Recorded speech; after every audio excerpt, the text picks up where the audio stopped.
Hello दोस्तों, एक बार फिर से स्वागत है आप सभी का एक और नए वीडियो में। और इस वीडियो का टॉपिक यही होने वाला है कि किराना दुकान का सामान कहाँ से लाए। भाई, नई किराना दुकान करनी अगर आप लोगों को, और मैंने अपने कम्युनिटी टैब पर एक पोल किया था जिसमें मैंने दो ऑप्शन रखे थे कि क्या आप किराना दुकान वाले हो। तो एक रखा था मैंने कि क्या आप एक नई किराना दुकान करना चाहते हो, तो उस पर ज़्यादा वोट आए। तो मैंने सोचा क्यों ना इस पर एक वीडियो बनाया जाए कि अगर आप किराना दुकान करने वाले हो और आपको सामान लाना है, लेकिन सामान लाना कहाँ से है, ये सबसे बड़ी प्रॉब्लम रहती है स्टार्ट में, और बाकी आपका बाद में सही होता रहेगा। तो सामान कहाँ से लाना है, कौन सा सामान लाना है, तो इस टॉपिक पर आज की इस वीडियो होने वाली है। कितना का सामान आप लाओगे और कहाँ से आपको सामान लाना है। तो जैसे कि दोस्तों आप सबको पता है, मैं एक छोटी सी किराना दुकान चलाता हूँ और किराना बिजनेस से रिलेटेड मैं वीडियोस डालता रहता हूँ। तो अगर आपका भी कोई सवाल है किराना दुकान से रिलेटेड तो आप कमेंट कर सकते हो, उस पर मैं वीडियो ज़रूर बनाऊँगा।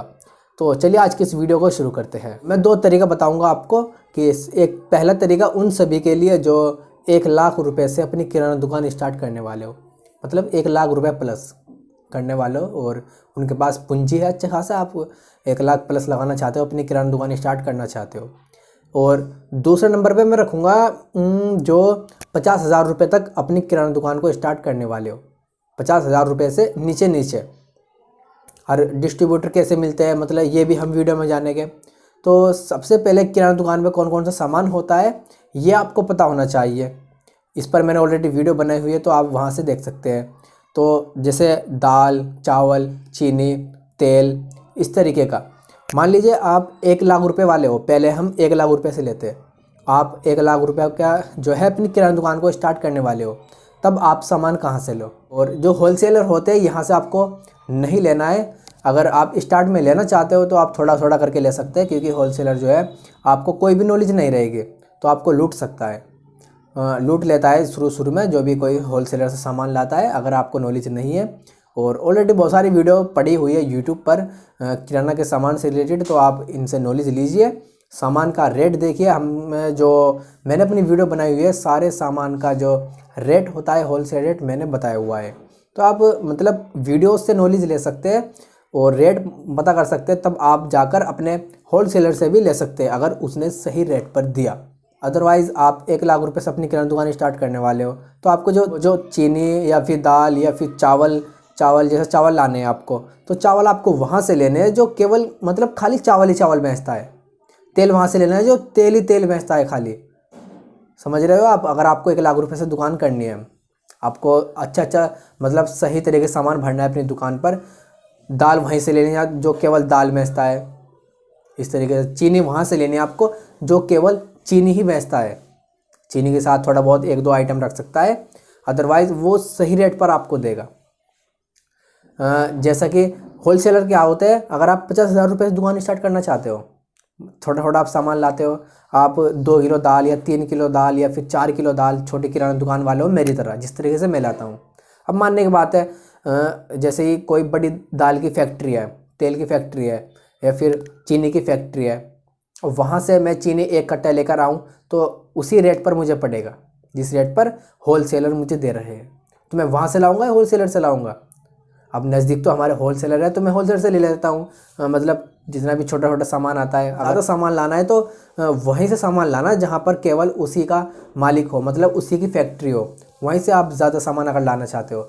मान लीजिए मैं 2 किलो दाल लाता हूँ, तो 2 किलो दाल मैं वहाँ पर क्या करूँगा लेके, समझ रहे हो। अब वहाँ पर मुझे 2 किलो दाल तो नहीं देगा, पूरा कट्टा देगा दाल का, जो भी कोई दाल की दुकान होगी। तो इस तरीके से अगर आपको 50,000 रुपये दुकान करनी है तो जो भी मतलब दाल वगैरह है ये आपको होलसेलर से ले लेनी है स्टार्ट में। और अगर आपका जो होलसेलर है और जहाँ से मंडी है, मतलब दाल मंडी है फिर कोई सी ऐसी मंडी है, वहाँ पर भी वही रेट मिल रहा है और होलसेलर से वही रेट मिल रहा है, तो आप होलसेल से भी ले सकते हैं। बस थोड़ा बहुत अगर आपको 2-1 रुपये का अंतर भी दिख रहा है तब भी आप होलसेलर से ले सकते हैं।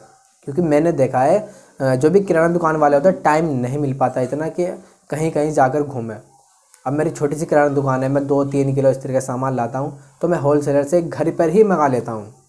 क्योंकि कुछ रेट अगर हाई हो जाता है, कुछ रेट ज़्यादा लगा देते हैं, तो मैं उन्हें फ़ोन पे बता देता हूँ कि भाई इतना रेट आपने फालतू लगाया है, ज़्यादा लगाया है, तो वो मतलब सेटल हो जाता है काम आपके। अगर बनते आपने किसी होलसेलर से सामान लेना स्टार्ट कर दिया तो आप खुद के खुद आप मतलब सेटल हो जाओगे, समझ जाओगे कि कितना सामान आना है, कितने का रुपए का सामान आता है।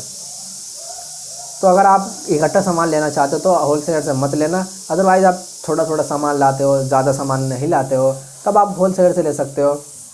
और जो भी बच्चों का आइटम आता है, सबसे ज़्यादा बच्चों का आइटम रखना, बहुत ही ज़्यादा मुनाफा होता है बच्चों का आइटम पर। अब बच्चों का आइटम से मान लीजिए आपको दाल मंडी जाते हो या फिर कहीं भी आप मंडी जाते हो जहाँ भी सामान मिलता है होलसेल का, अब वहाँ पर आपको कम से कम आधा दिन या फिर 3 से 4 घंटे आपके लगने वाले हैं। अब इतना टाइम है नहीं आपके पास, तो फिर आप क्या करोगे, ये भी तो है ना। अब मैं क्या करता हूँ, मेरे पास भी इतना मतलब टाइम नहीं मिल पाता है, लेकिन मैं एक सेलमैन मैंने से पकड़ा हुआ है जो लगभग एक डिब्बे पर 10 से 15 रुपये लेता है। मुझे पता है ना, क्योंकि अगर मैं वहाँ पर भी ट्राई करता हूँ, एक बार जैसे मैंने कुछ सामान लिया और वहाँ पर मैंने ट्राई किया जाके, तो 10 से 15 रुपये का अंतर आता है, बाकी नहीं आता है। कोई चॉकलेट का डिब्बा है जैसे कि कोई 150 रुपये का माल आता है उसमें, और वहाँ से मुझे 110 रुपये की मिल रही है, तो सेलमैन मुझे 120 रुपये की दे देता है। बस इतना फ़र्क हो जाता है। तो दाल मंडी में मुझे टाइम भी वेस्ट होगा और वहाँ से सामान भी मुझे जो बच्चों का सामान है वो भी मुझे ढूंढना पड़ेगा। लेकिन सेलमैन से क्या होता है, अगर आप एक सेलमैन पकड़ लेते हो, सेलमैन लगा लेते हो, बस 1 से 2 सेलमैन आपको लगाने हैं, ज़्यादातर नहीं लगाना है।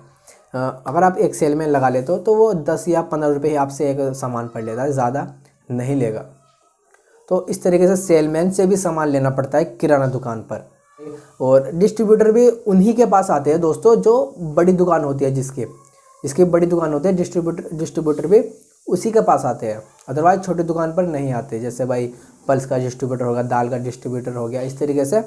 तो मैं तो थोड़ी थोड़ी दाल लेता हूँ, तो मैं होलसेल से लेता हूँ। आपको मान लीजिए आप कट्टे कट्टे दाल के ले रहे हो, या फिर जो भी मतलब सामान है आप कट्टों में ले रहे हो, गत्ते में ले रहे हो, तो आपको वहीं से लाना है जहाँ पर केवल दाल ही मिलती है, चावल ही मिलते हैं। जहाँ पर तेल लेना है आपको, जो केवल वो तेल ही बेचता है। घी लेना है आपको, जो केवल वो घी बेचता है, वहाँ से लेना है।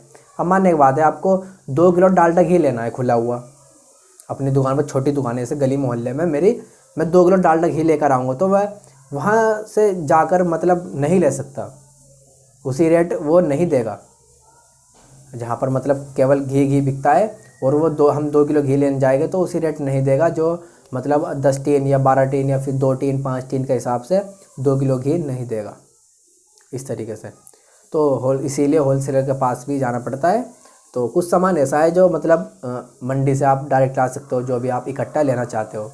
अब मैंने कुछ दिन पहले यहाँ पर बिस्किट की वीडियो बनाई थी, जो गुड्डे का बिस्किट था। अब होलसेलर उस पर 20 रुपया ले रहा था पेटी पर, तो मैं डायरेक्ट वहाँ पर गया जहाँ पर बिस्किट ही बिस्किट मिलते हैं। बस ये ध्यान देना है, आपको ज़्यादा सामान वहाँ से लेना है, आपको जहाँ पर उसी सामान का एक मतलब दुकान हो।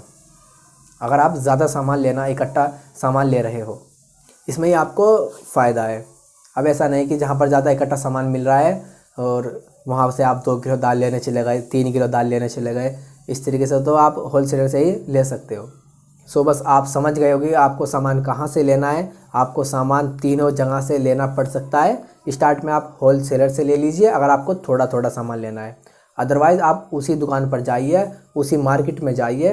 अगर आपको 1 लाख रुपए प्लस मतलब इस तरीके से आपको पूंजी लगानी है, अपनी दुकान स्टार्ट करनी है, जहाँ पर दाल का केवल काम होता हो, जहाँ पर केवल तेल का काम होता हो और जहाँ पर केवल चावल ही बिकता हो, वहाँ से आप सामान लाइए। अदरवाइज़ अगर आप थोड़ा थोड़ा मेरी तरह लाना चाहते हो तो आप होलसेलर से भी ले सकते हो। होलसेलर को बता दीजिए भाई जो मंडी है वहाँ पर इतना का मिल रहा है, आप इतना का लगा लीजिए। तो इस तरीके से आप होलसेलर से भी उसी थोड़ा बहुत रेट, थोड़ा बहुत नीचे ऊपर तो होना ही है, क्योंकि आप कट्टे का अलग हिसाब होता है। 2-3 किलो अगर आप लेते हो उसका अलग हिसाब होता है, नहीं तो ऐसा नहीं होगा। बस आज की इस वीडियो में इतना ही, मिलते हैं फिर कोई और नई वीडियो में।